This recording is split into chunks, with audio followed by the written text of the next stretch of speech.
날씨가 정말 많이 더워졌습니다. 최근에 특히 매년마다 날씨가 더 더워지는 것 같은데요.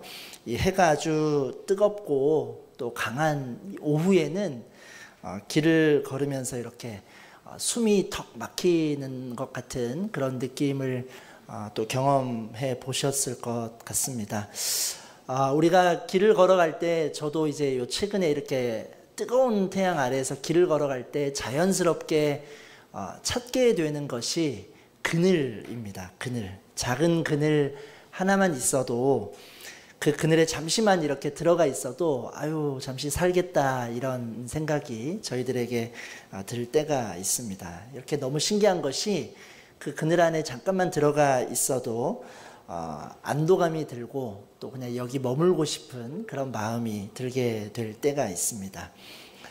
시편 말씀은 우리와 같이 인생의 여러 순간을 마주했던 사람들의 고백이 담겨져 있는 말씀입니다.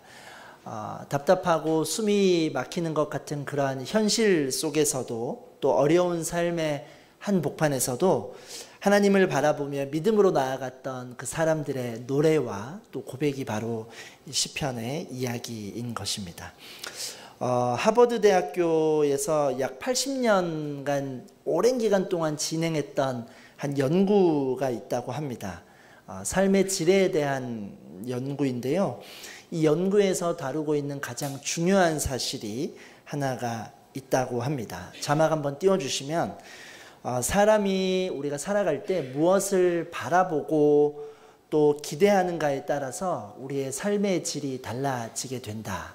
오랜 시간 동안 우리의 삶을 연구한 이 중요한 결과라는 것이죠. 동일한 상황에서도 희망과 의지가 있는 사람이 더 좋은 삶을 살게 되고 또 고난이 없는 사람보다 고난이 있어도 이 고난 중에 소망할 수 있는 무언가를 가지고 살아가는 사람이 더 건강한 삶을 살 수 있다라는 결과이죠. 이 미래에 대한 소망이 우리의 삶에 얼마나 중요한 영향을 차지하고 있는가를 보여주고 있는 것입니다. 우리 삶에 힘들고 지칠 때가 여러분 다 이렇게 있으실 겁니다. 우리가 절망스러운 순간들을 마주하게 될 때가 있을 것인데 이번 한 달 이 시편의 말씀을 통하여서 우리가 주님의 그늘을 발견할 수 있기를 또 그 자리에서 노래할 수 있는 저희들의 삶이 될 수 있기를 소망합니다. 하나님의 말씀이 우리의 시원한 그늘이 되기를 소망하고 또 우리의 삶의 방향을 밝혀주는 빛으로 구원으로 또 생명의 능력으로 이 말씀을 바라볼 수 있기를 원합니다. 삶의 소망으로 고백할 수 있는 오늘 본문을 통하여서 저희가 삶의 소망을 고백할 수 있는 두 가지의 영적 교훈을 나누도록 하겠습니다. 첫 번째로는 하나님이 어떤 분이신가 우리에게 하나님은 우리의 빛과 구원과 힘이 되시는 분으로 오늘 말씀에서 고백하고 있다라는 것입니다. 1절 말씀을 저희가 함께 다시 한번 읽어보도록 하겠습니다. 시작. 여호와는 나의 빛이시요 내 구원이시니 내가 무엇을 두려워하겠습니까? 여호와는 내 삶의 힘이시니 내가 누구를 무서워하겠습니까? 아멘.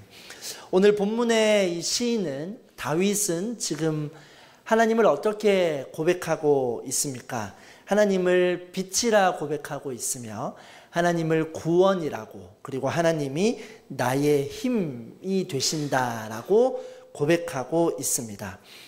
빛과 구원과 이 힘은 모두 다 이 하나님을 생명의 근원으로 묘사하고 있는 그런 이미지로 우리가 동일하게 볼 수 있습니다. 아주 긍정적이고 소망을 붙들 수 있는 어떠한 그러한 개념으로 이 세 가지의 표현을 담고 있는 것이죠. 그런데 이 다윗이 처하고 있던 상황이 어떠했는가? 전혀 사실 그렇지가 않았습니다.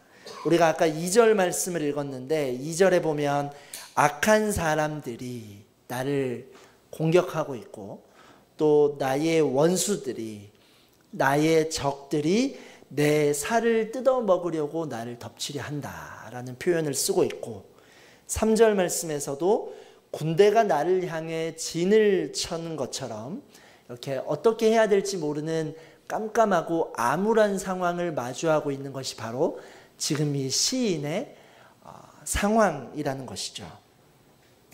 이 빛이요 구원이라는 표현도요, 저희가 한번 이렇게 생각을 해보면 사실 이 시인의 상황이 지금 아주 어둡고 절망적인 상황을 보내고 있구나라는 것을 저희가 생각해 볼 수가 있습니다. 왜냐하면 여러분, 우리가 빛을 소망하기 위해서는요, 어두움을 알아야 빛을 발할 수가 있습니다. 그렇죠?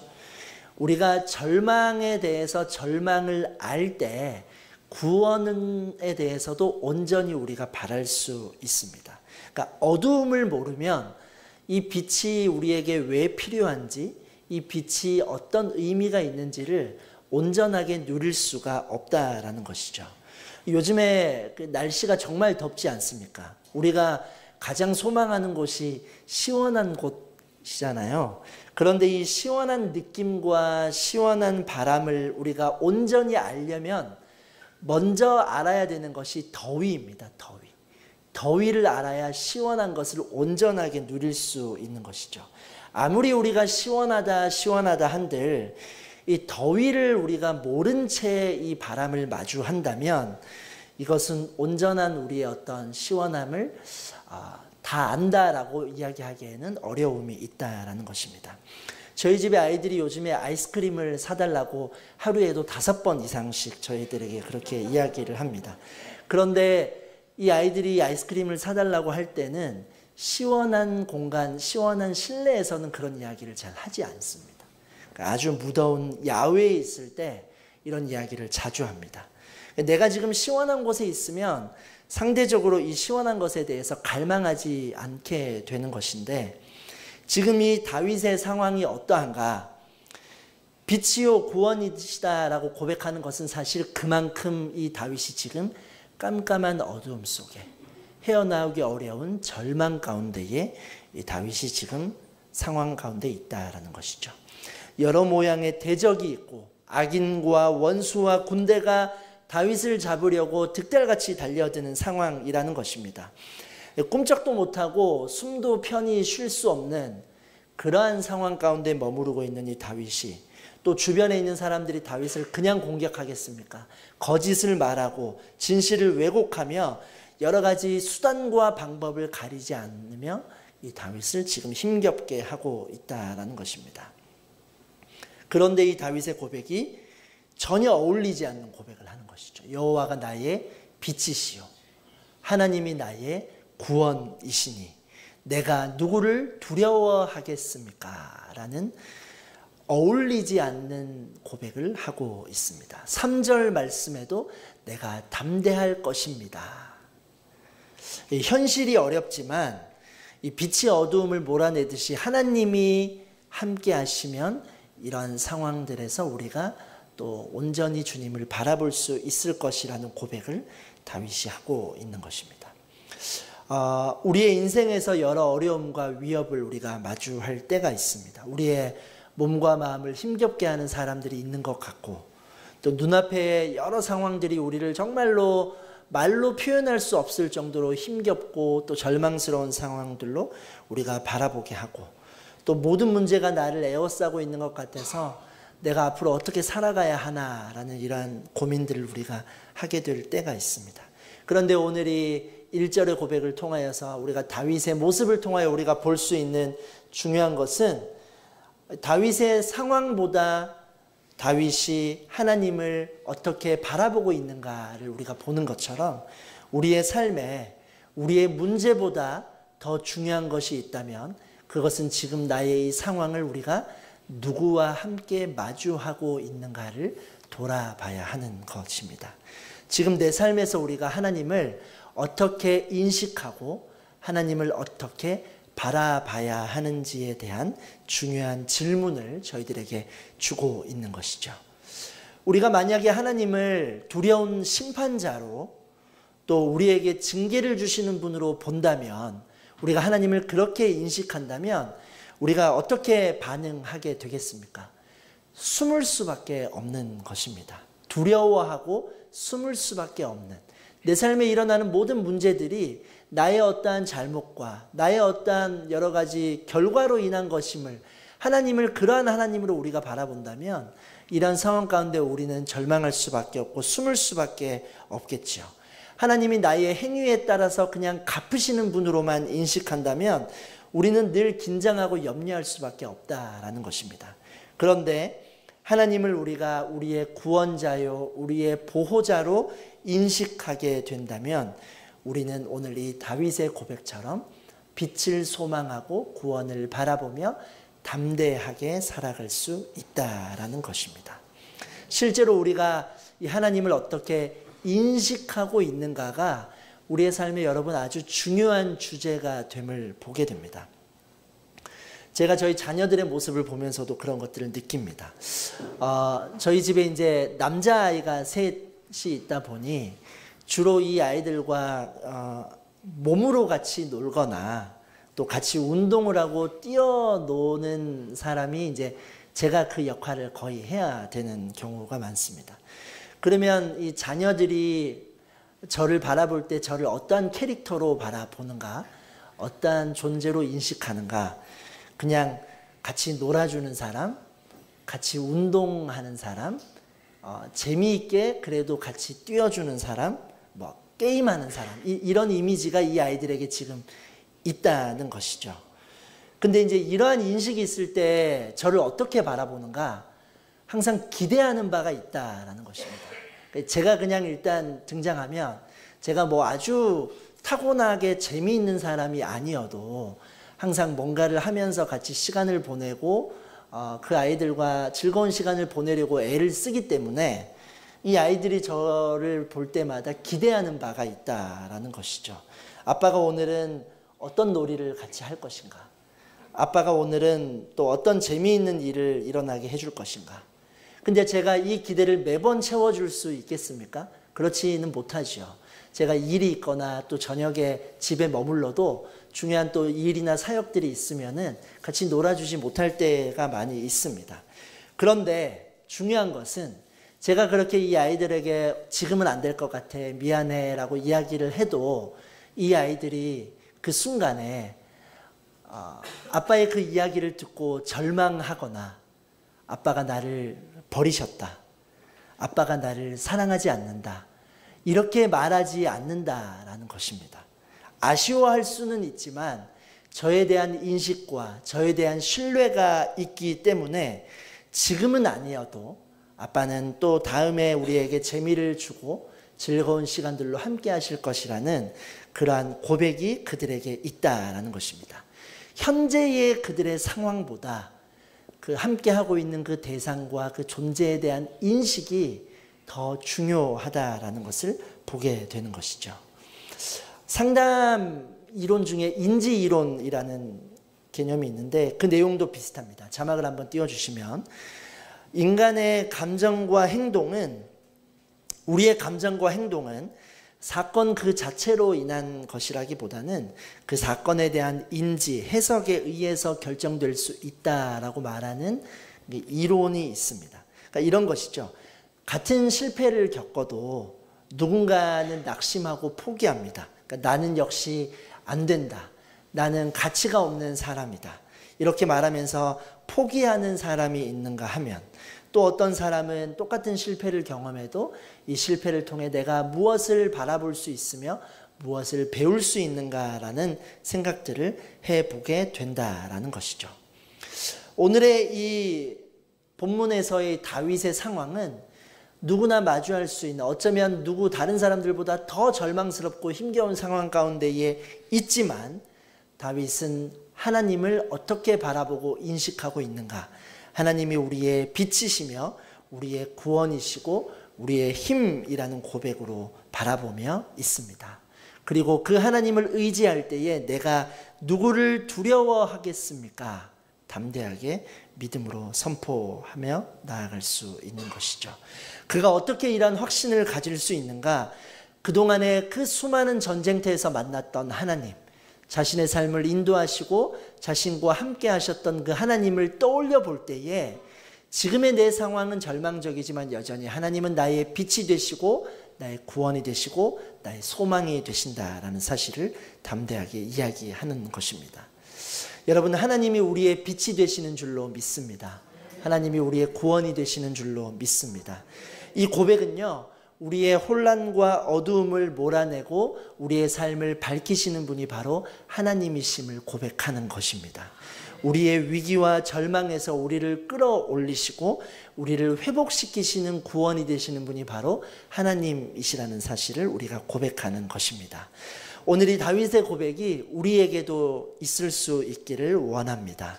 하나님이 우리의 삶에 승리를 주실 것이라는 믿음을 가지고 나아갈 때에 하나님이 우리의 빛이 되시고 하나님이 우리의 구원이 되시는 그 은혜의 고백으로 나아갈 수 있는, 그러한 주님을 의지하며 나아갈 수 있는 우리의 삶이 될 수 있기를 소망합니다. 우리가 두 번째로 볼 수 있는 이 소망의 또 영적 고백은 하나님과 함께하는 것이 우리의 가장 큰 소망으로 고백하는 것입니다.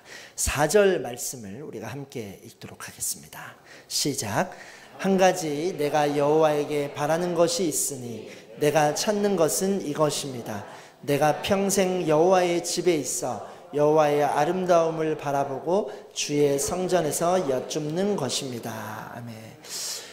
우리가 아까 찬양으로도 고백하고 이 말씀을 우리가 여러 번 돌아보게 되지만 다윗의 이 고백은 정말로 너무너무 아름답고 참 멋진 고백이다라는 생각을 해보게 됩니다.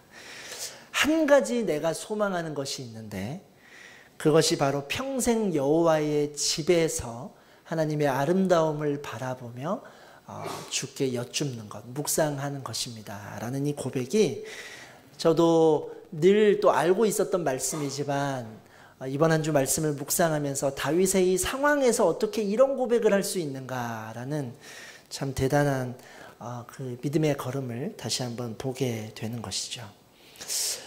평생 여호와의 집에서 살고 싶습니다.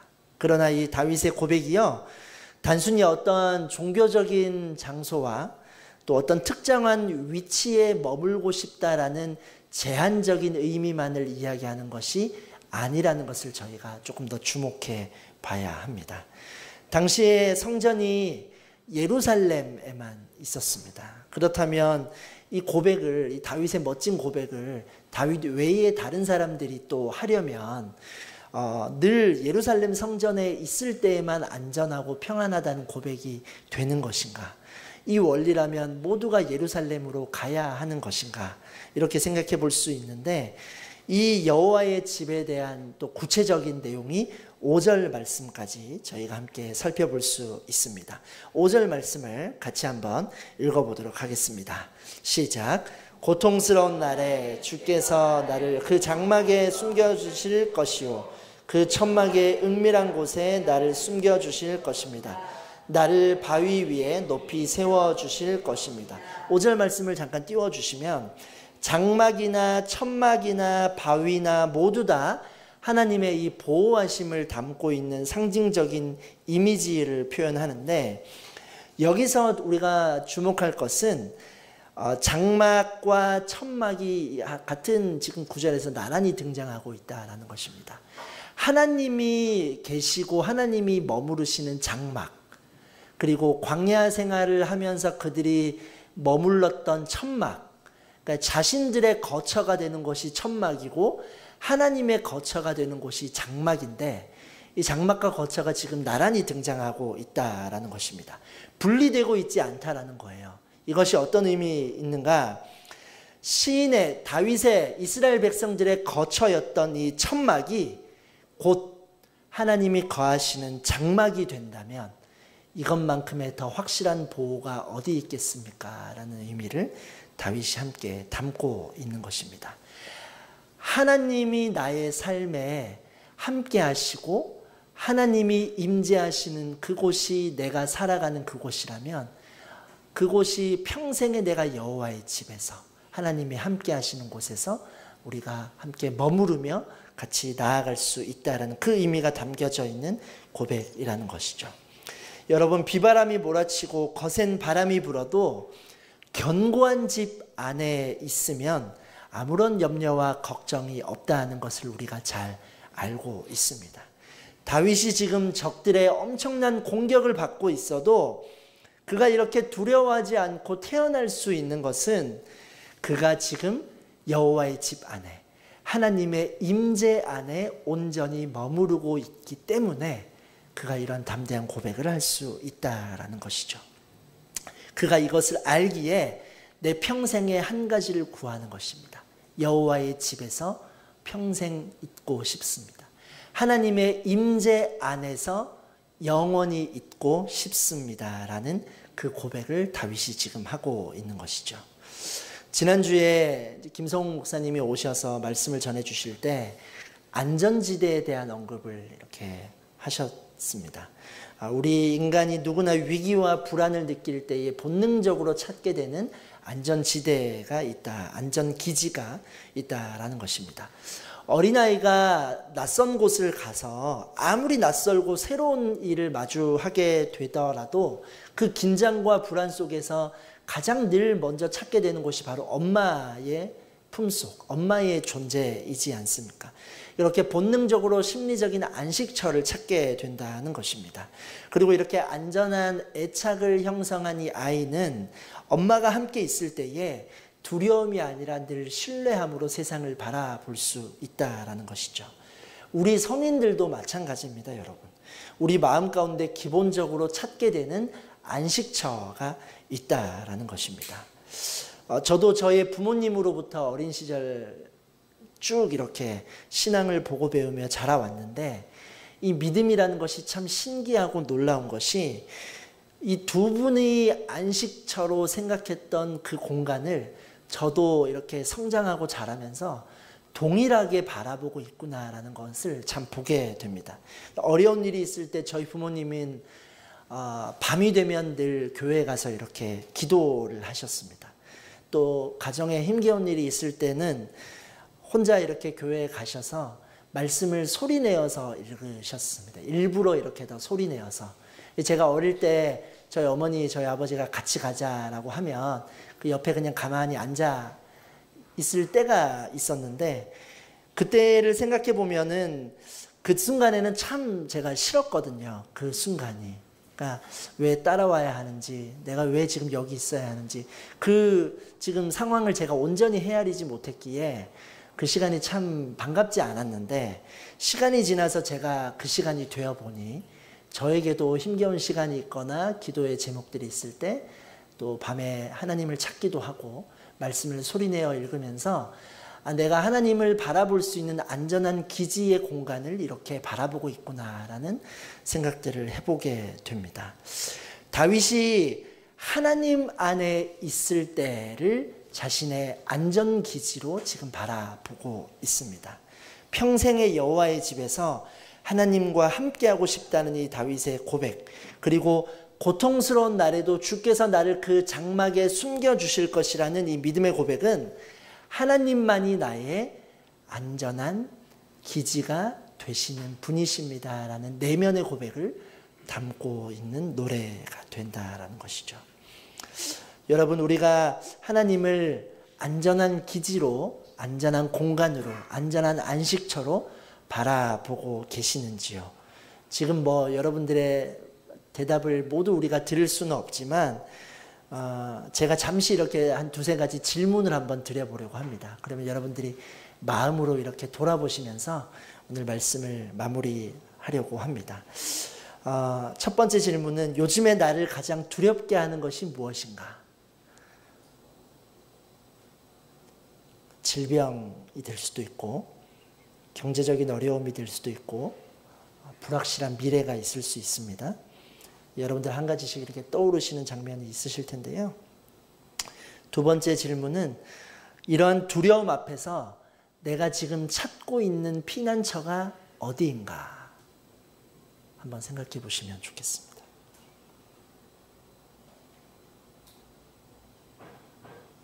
그리고 마지막 질문으로는 이런 상황 앞에서 우리의 감정이 요동칠 때가 있지요. 이렇게 우리의 감정과 우리의 마음이 요동칠 때 나는 이 감정과 마음을 누구와 함께 수습하려고 하는가? 한번 생각해 보시기 바랍니다. 우리의 상황을 돌아보면서 오늘 이 다윗의 고백을 붙들고 우리가 하나님과 함께하는 것이 우리 삶의 가장 중요한 소망이 됩니다 라는 이 고백이 저와 여러분의 삶에 충만할 수 있기를 주님의 이름으로 축복합니다. 사랑하는 여러분, 하나님이 우리의 삶의 빛이며 또 구원이 되시는 이 고백이 우리의 삶의 방향이 되기를 원하고, 어둡고 캄캄한 시간을 보내고 있는 우리의 문제가 있다면 빛이신 하나님이 우리의 삶에 함께 하셔서 우리를 다시 세우시고 회복시켜 주실 것을 소망할 수 있는 저와 여러분이 될 수 있기를 소망합니다. 하나님과 함께하는 것이 우리의 가장 큰 기쁨이 되고 또 그분의 삶이 우리를 인도하시고 보호하실 것이라는 그 믿음의 고백으로 나아갈 수 있는 이번 한 주간에 우리의 삶이 될 수 있기를 축복합니다. 기도하겠습니다. 사랑과 은혜가 충만하신 하나님, 우리의 빛이시며 우리의 구원이 되시고 우리의 힘이 되시는 하나님을 바라볼 수 있게 하여 주시니 감사합니다. 우리를 두렵게 하는 문제와 어려움이 우리의 삶에 있지만 하나님을 온전히 바라보고 기다리는 자에게 하나님의 은혜가 있다는 것을 기억하게 하여 주시고, 신실하신 하나님을 바라보며 그 주님 안에 거할 수 있는, 그로 인해서 참된 평강을 누리며 나아갈 수 있는 이번 한 주간 우리 한마음 가족들의 삶이 될 수 있도록 하나님 우리와 함께하여 주옵소서. 감사를 드리며 살아계신 예수 그리스도의 이름으로 기도드립니다. 아멘.